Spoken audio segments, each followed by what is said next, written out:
Hamas اور اسرائیل میں معاہدے کے بعد فلسطینی زخمیوں کی مصر منتقلی کا عمل جاری ہے۔ UAE نے بھی 1000 زخمی بچوں کے علاج کا اعلان کر دیا۔ بے گناہ فلسطینیوں پر مظالم کے خلاف دنیا بھر میں احتجاج کا سلسلہ جاری ہے۔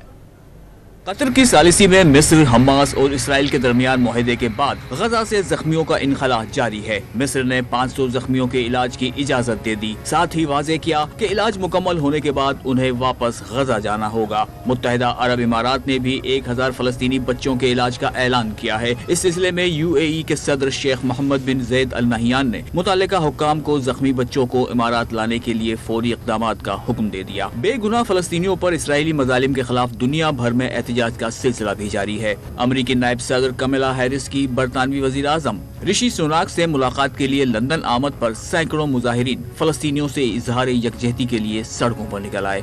امریکی شہر منیپولس میں بھی اسرائیلی مظالم کے خلاف ریلی نکالی گئی۔